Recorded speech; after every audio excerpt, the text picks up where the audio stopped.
Hello students, कैसे हैं आप सब। उम्मीद है सभी ठीक होंगे। आज हम थेल्स प्रमेय का विलोम करेंगे। पिछली वीडियो में आपने थेल्स थ्योरम कर ली थी, थेल्स प्रमेय कर ली थी, ठीक है। और उसमें आपने अगर देखा था कि अगर ये डी ई बी सी के समांतर है, अगर ये डी ई बी सी के समांतर है तो ए डी बटे डी बी ए ई बटे ई सी के बराबर होगा। इसमें उल्टा हो जाता है। इसमें क्या हो जाता है, अगर अनुपात बराबर हों, ए डी बटे डी बी बराबर ए ई बटे ई सी हो तो डी ई बी सी के समांतर हो जाएगा। वहाँ समांतर लेके चलते थे, यहाँ समांतर हो जाता है। तो थेल्स प्रमेय का विलोम, इसका कथन क्या है सबसे पहले देख लेते हैं।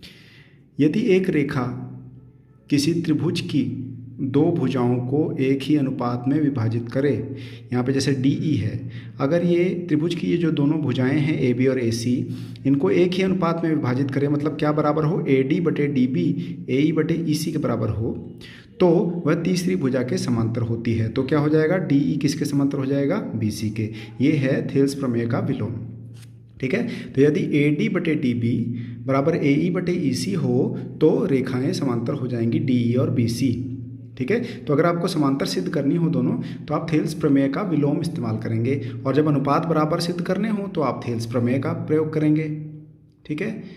तो प्रश्नावली 6.2 का क्वेश्चन दूसरा जो है वो थेल्स प्रमेय के विलोम पर आधारित है। इसको देख लेते हैं।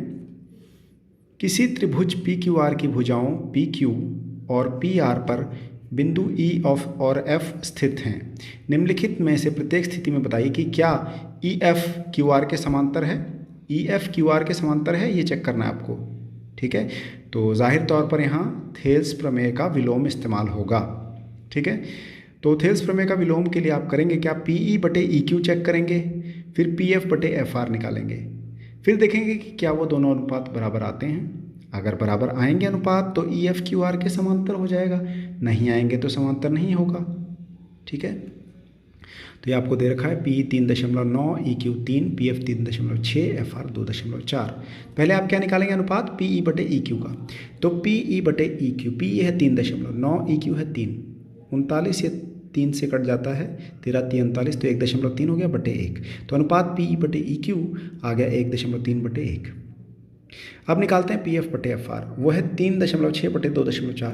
इसका अगर आप दशमलव हटाना चाहते हैं तो ऊपर गुणा 10 हो जाएगा, इसका दशमलव हटाना चाहते हैं यहाँ गुणा 10 हो जाएगा, 10 से 10 कट जाएंगे तो 36 बटे 24 आ गया। इसको काटेंगे तो 3 बटे 2, यानी कि 1.5 हो गया बटे 1।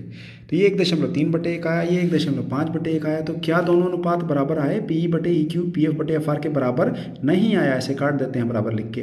अतः ई एफ क्यू आर के समांतर नहीं है, ठीक है। बहुत आसान था। अगला भाग भी देख लेते हैं इसका। आपको पी ई 4 दे रखा है, क्यू ई 4.5, पी एफ 8 और आर एफ 9 सेंटीमीटर दे रखा है, और आपको बताना है कि क्या ई एफ क्यू आर के समांतर है, ठीक है जी। तो यहाँ पे भी उसी तरह करेंगे। पहले पी ई बटे ई क्यू निकाला, पी ई बटे ई क्यू 4 बटे 4.5, यहाँ से दशमलव हटाएंगे तो ऊपर गुणा 10 हो जाएगा, तो 40 बटे 45। 5 के साथ काटते हैं तो 5 8 40, 5 9 45 हो जाता है, तो 8 बटे 9 अनुपात आ गया। अच्छा, अब आर एफ पी एफ बटे आर एफ देख लेते हैं, वो भी 8 बटे 9 है। तो क्या पी ई बटे ई क्यू पी एफ बटे आर एफ के बराबर है, बिल्कुल है। तो इसका मतलब क्या हो जाएगा कि ई एफ क्यू आर के समांतर हो जाएगा, क्योंकि अनुपात बराबर है। तो थेल्स प्रमेय का जो विलोम है, कैसे हुए समांतर, जहाँ समांतर सिद्ध करें थेल्स प्रमेय का विलोम लगा के अनुपात बराबर आ गया। तो ऐसी तीसरा भाग है, बहुत आसान है, ये आप खुद कर सकते हैं, ठीक है। हम चलते हैं तीसरे क्वेश्चन की तरफ। अब कुछ क्वेश्चन में थेल्स थ्योरम यूज़ होगी, कुछ में इसका विलोम इस्तेमाल होगा, ठीक है।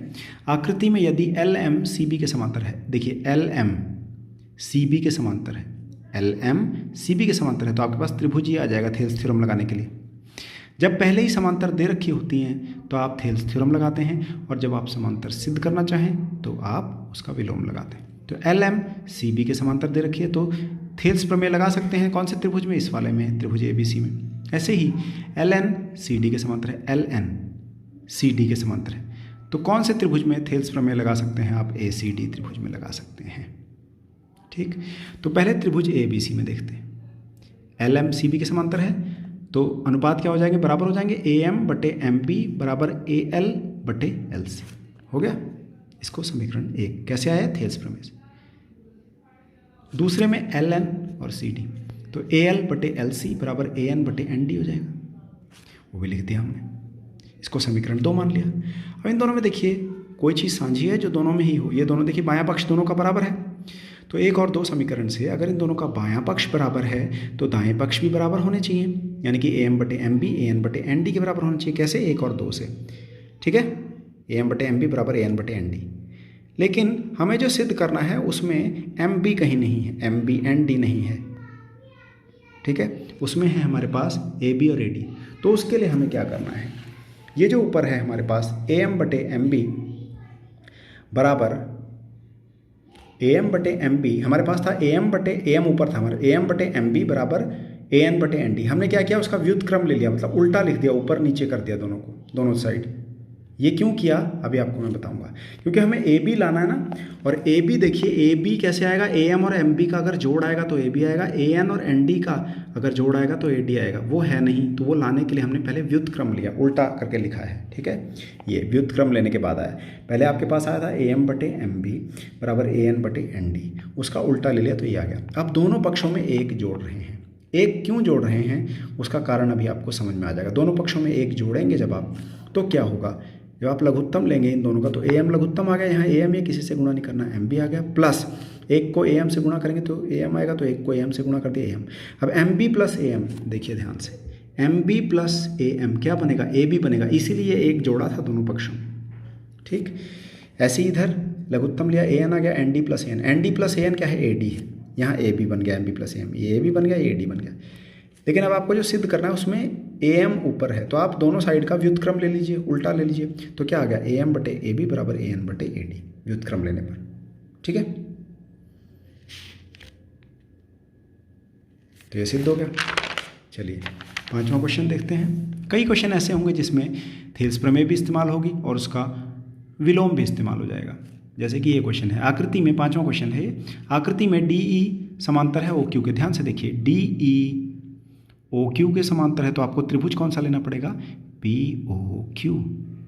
DE OQ के समांतर है तो त्रिभुज कौन सा लेना पड़ेगा, POQ। इधर DF OR के समांतर है तो त्रिभुज कौन सा लेना पड़ेगा, POR। समांतर जब दे रखे तो थेल्स प्रमेय लगेगा। तो थेल्स प्रमेय पहले अब आप त्रिभुज POQ में लगाएंगे तो क्या बनेगा, PD/DO बराबर PE/EQ। और इस त्रिभुज POR में जब लगाएंगे आप थेल्स प्रमेय तो क्या बनेगा, PD/DO बराबर PF/FR।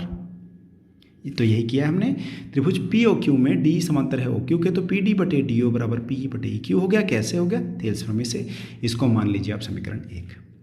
अच्छा, त्रिभुज POR में DF समांतर है OR के, तो PD/DO बराबर PF/FR, ये भी थेल्स प्रमेय से हो गया। इसको आपने मान लिया समीकरण 2। अब समीकरण 1 और 2 में देखिए, PD/DO तो दोनों में समान है, यानी कि बायां पक्ष दोनों का समान है, तो इससे क्या होता है कि दायां पक्ष भी बराबर हो जाता है, यानी कि PE/EQ बराबर हो गया PF/FR से। 1 और 2 समीकरण से है ना, क्या बराबर हो गया, PE/EQ बराबर PF/FR। देखिए आप ध्यान से देखिए, PE/EQ बराबर हो गया PF/FR के। PE/EQ ये एक बिंदु है, PF/FR ये बिंदु है, ये तो अनुपात बराबर हो गए। अनुपात बराबर अगर हो जाए तो रेखाएं समांतर हो जाती है ना। कैसे, थेल्स प्रमेय के विलोम से। तो EF QR के समांतर हो सकते हैं यहाँ से, थेल्स प्रमेय का विलोम लग गया, क्योंकि PE/EQ बराबर PF/FR आ गया, तो ये रेखा EF QR के समांतर हो गई थेल्स प्रमेय के विलोम से, ठीक है। तो ये क्वेश्चन आपका यहाँ पर खत्म होता है, ठीक है। तो आइए देख लेते हैं आपका होमवर्क क्या है। होमवर्क में आपने ये 2 क्वेश्चन करने हैं। ये 2 क्वेश्चन वैसे हैं जैसे क्वेश्चन अभी आपने किए हैं, थेल्स थ्योरम और उसके विलोम पर आधारित हैं, ठीक है। तो ये दोनों क्वेश्चन आपने ध्यान से कर लेने हैं। तो स्टूडेंट्स, आज की वीडियो में इतना ही। अगले वीडियो तक प्रैक्टिस करते रहिए। All the best.